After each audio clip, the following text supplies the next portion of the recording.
I don't think a woman should ever marry a man. Well, let me back up. No, I'll say it this way. I don't think a woman should ever marry a man that does not have a mind to 100% provide for her. If you sit down and you have a conversation with a man as a woman and he's sitting there, he's bringing up 50-50, I want you to come up with 50, I'm going to come up with, he's not a masculine man in my opinion. That makes so much sense. Because a masculine man, though she made more money than me, I knew where I was going. All I needed from her was just give me some time and just walk with me for a minute. But as a masculine man, I knew where I was going. If I were a woman, I would dismiss any man that came up with a conversation about 50-50 because he's lacking somewhere in terms of his masculinity. And so what the model looks like, sometimes that's going to be a professional woman that has vetted a man, that has been with a guy, and maybe he don't even have a job right now, but she believes in his dream. And everybody around her, that's why you can't have the voices outside. Right. Saying, he's a bum, he's a bum. And he may be the next Tyler Perry. You feel what I'm saying? So it looks different for everybody, but I think the 50-50 conversation boils down to energy, masculine energy versus feminine energy. Feminine energy has to be nurtured. It has to be protected. Masculine energy has to perform. Any man that's talking about 50-50 is falling back off of, that's just my opinion. And I know I'm old school and I know a lot of folk don't agree with me, but that's all right. No, that's fair because we actually did an episode on that, and Brother Yada came up on here and expressed that in the strongest way. Pissed a lot of men off. Same message. Perspective, yeah. The essence was that it's our responsibility to provide. He added a little harsh language on it. I think pissed some of the men off.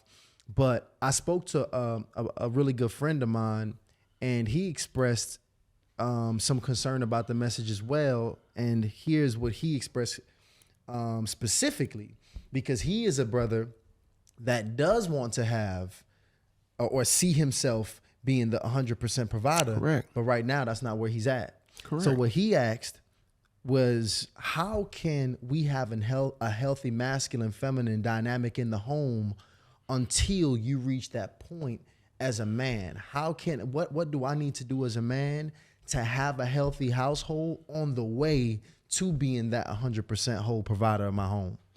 The Bible says where there's no vision, the people perish, right?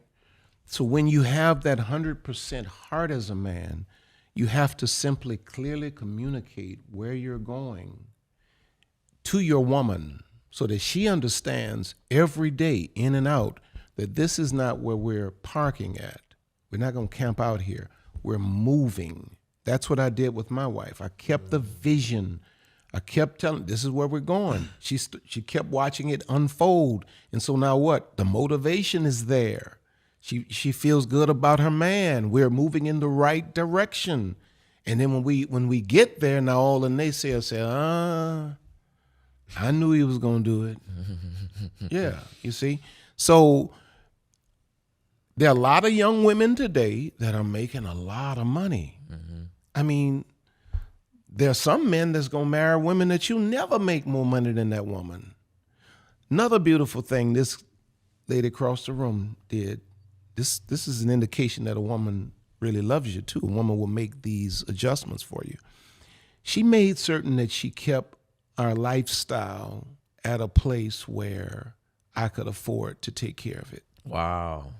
That's big. That's big. So whatever she made, really, it could have been, we used it. We were young. We were just wasting money.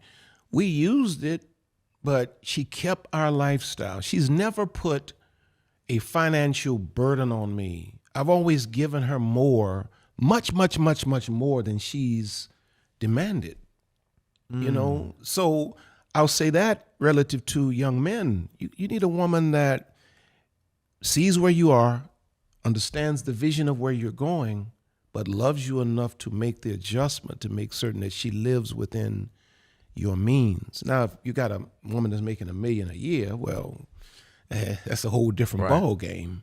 Well, you know, that's a whole different rule book there. But generally, I'm speaking. No, that's so she putting them Birkin bag pressure on you. Well, that's And she great know counsel, You, yeah. you a Applebee's waiter. Correct. That's a bad sign, player. Correct. No, that's great counsel, because you'll hear a lot of women say, you know, I'm not willing to make adjustments to my lifestyle for a man. Well, and to be fair, now if a woman is there where she's making that $500,000, 7 figures a year, and she's living in a gated community, Right. and maybe you're less than $100,000 a year, but she loves you and she respects you, now the onus is on you as a man to step up to the plate with the maturity and not feel as though your manhood is challenged by the amenities your woman provides. Now, if she's disrespecting you and handling you like you to help, you know, get your grip and get to moving. That ain't your woman. Right. But if she respects you and she wants to take all of her resources and her knowledge and put behind your vision, don't get upset because the woman got you punching the code to get into the gated community. Go and live, player. You feel what I'm saying? I do. Don't be up, you know, come on down to this apartment with me. No, man. Elevate. And grow into it. Sometimes God gives us women like that to pull us up to the next level. So that's why there's no particular rule book that can be applied to any particular relational dynamic. You got to figure it out for yourselves. You know what that reminds me of, man? What's that? 'Cause that makes so much. Let me tell you why that makes so much sense. Me and Ron, we first started a real estate company. The office place was my one bedroom apartment. Wow. Yep. But see, we were already mature business people because we left a prior business that we ran, but this was going to be our first business that we actually owned ourselves. So we already knew we wanted to do it big. We wanted to have people coming in. We wanted to have employees. We wanted to put systems in place to grow it fast. So we actually had interviews in my one bedroom apartment. Crazy. And the office space for the interview, the private space, was a very small balcony of a Yep. one bedroom apartment Wow. on a picnic table.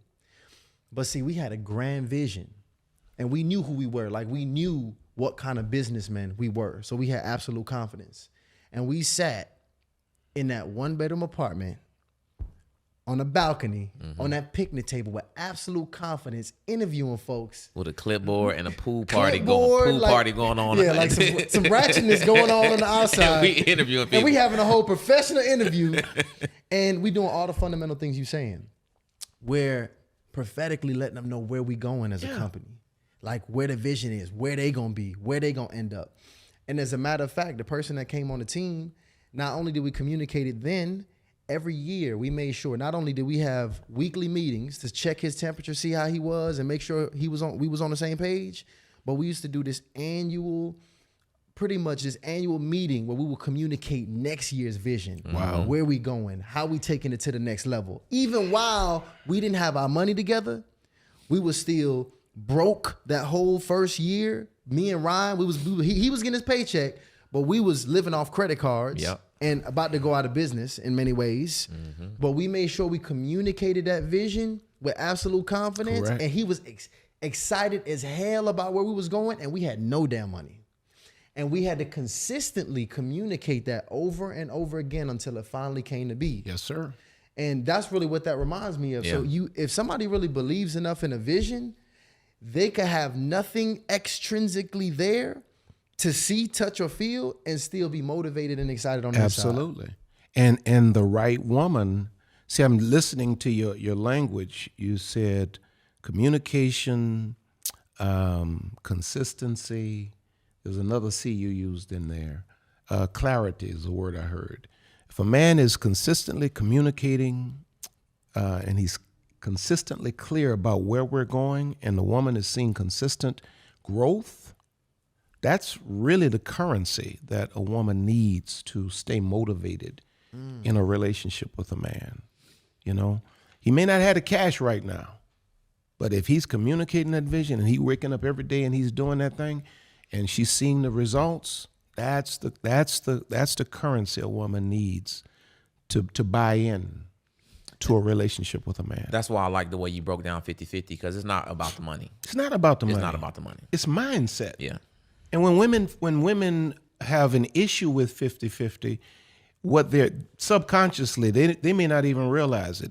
They are upset about the fact that this dude is not showing up as a whole man. You know, it's like when we had babies. Well, I changed the diaper or two. You know, I mean, I you know, but that wasn't my ministry. You know, I know we're in a day and time where we don't like to have specific role designations for the, you know, the male, the female, but yeah. I mean, let me back out of it. I'm getting in trouble with that. All right. We're going to take it easy on you.